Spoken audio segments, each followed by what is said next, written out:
Los 80, la década que derribó las barreras. El lunes 8 de diciembre de 1980, el músico John Lennon, exintegrante de los Beatles, fue asesinado de 5 disparos efectuados por un fanático en la entrada del edificio Dakota, donde residía en Nueva York. Lennon regresaba de un estudio de grabación con su esposa, Yoko Ono. Hablamos que aquí las artes plásticas a nivel nacional era algo, pero sin parangón. Las exposiciones de arte eran una maravilla. Y todo artista que se preciara de famoso en aquel momento, y hablo no a nivel local, del planeta entero, aterrizaba en Venezuela. Y si tú no te encontrabas un artista plástico en el Museo de Arte Contemporáneo dirigido por Sofía Inver o cualquiera de los otros grandes museos, te ibas a encontrar las grandes luminarias del teatro, por supuesto, en el Teresa Carreño. Y las actrices y los actores de Hollywood, los más rim bum bum, tú los podías ver perfectamente en Sábado Sensacional.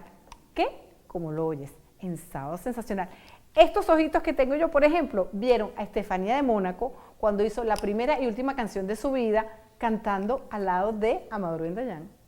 Yo tengo que hablar de alguien muy especial, y es mi gran amigo Boris Izaguirre.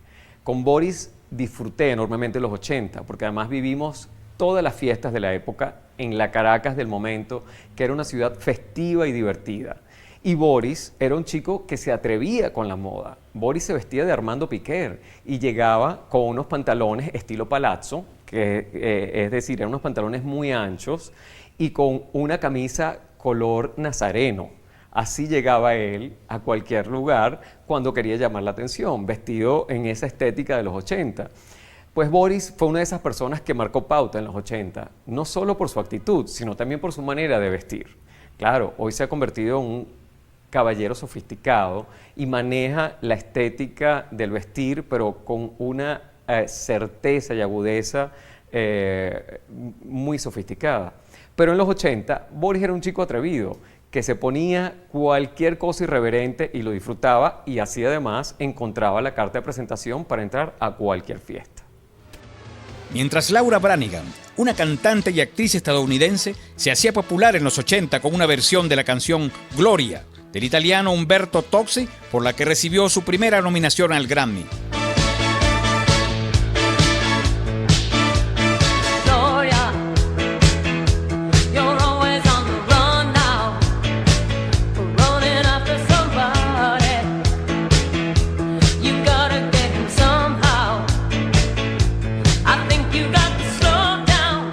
Creo que tanto en la década de los 80, la de los 90 o incluso en esta misma, la televisión o el cine te crean un patrón de conducta, un role model, como se dice en inglés. Y ese patrón de seguimiento tú lo ves, por ejemplo, hoy en día, lo notas con la alfombra roja. ¿Quién no ve una alfombra roja? ¿Quién no lo sigue por Twitter? ¿Quién no lo sigue por Instagram? En aquella época de los 80 uno estaba mucho más pegado y estaba mucho más seducido por esa pequeña pantalla que tenemos todos en casa. El primer desfile de Ángel se llevó a cabo en el Ateneo de Caracas, en los espacios cálidos. Yo fui el productor de Ángel en ese momento, pues éramos grandes amigos y no solo hice su campaña fotográfica durante 10 años, sino que también lo apoyé en toda la producción de sus desfiles. Las modelos eran chicas que no eran nada comunes, buscábamos siempre gente rara, diferente, extraña e interesante, siempre guapa, pero que fueran diferentes. La ropa también, la ropa era un atrevimiento por los materiales que Ángel utilizaba y cómo los utilizaba. Y la propuesta de desfile igualmente era diferente. La música, la iluminación, la propuesta de la pasarela, la actitud de los modelos hablaban de un nuevo reto, de un nuevo tratamiento en la moda que hacía que la gente se sorprendiera con lo que estaba viendo en Caracas. Flashdance, una película estadounidense de 1983, se convertía en una de las películas más taquilleras de la década y fue considerada un clásico de los 80.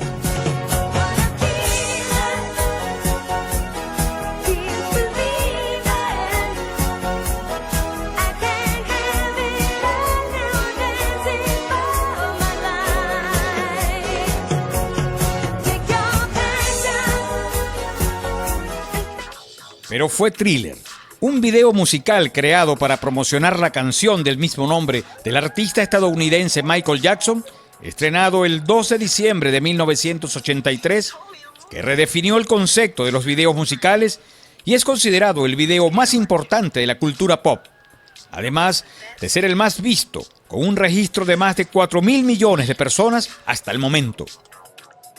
O tienes el caso, por ejemplo, que marca no solamente la década de los 80, sino también de los 90 y parte del siglo, de este siglo, que fue Michael Jackson.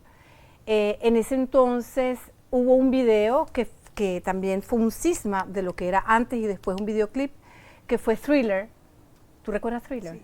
Bueno, eso fue algo, pero absolutamente arrollador. Yo recuerdo que no existía como hoy en día, que tú tenías YouTube y lo bajabas, sino que lo veías en televisión y tenías que estar pendiente en qué momento podías ver Thriller.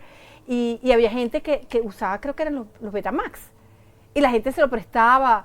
Era una locura. Michael Jackson realmente fue una figura iconográfica de los años 80, y su moda, que es lo que tú me preguntabas, que eran trajes muy ceñidos, el uso del cuero, los colorinches, volvemos al tema de los colorinches.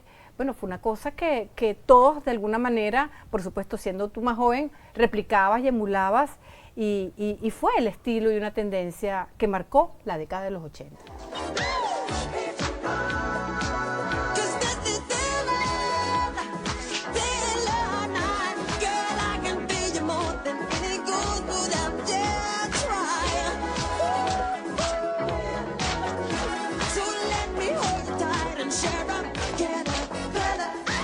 Los años 80 fueron grandes para Venezuela, en lo que concierne a la música. En esta época se dieron a conocer grandes compositores y cantantes, los cuales hicieron el deleite del público. Y en América, el aguerrido ejército argentino intentó recuperar la soberanía de las Islas Malvinas, hasta ahora en posesión del Reino Unido. El 9 de noviembre de 1989 sucedió lo impensable en Alemania.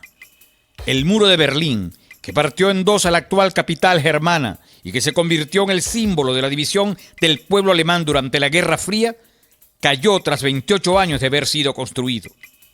Con el fin de recuperar la economía, el líder soviético Mikhail Gorbachov inició en los 80 un proceso de apertura política, glasnost y reestructuración económica, llamado perestroika.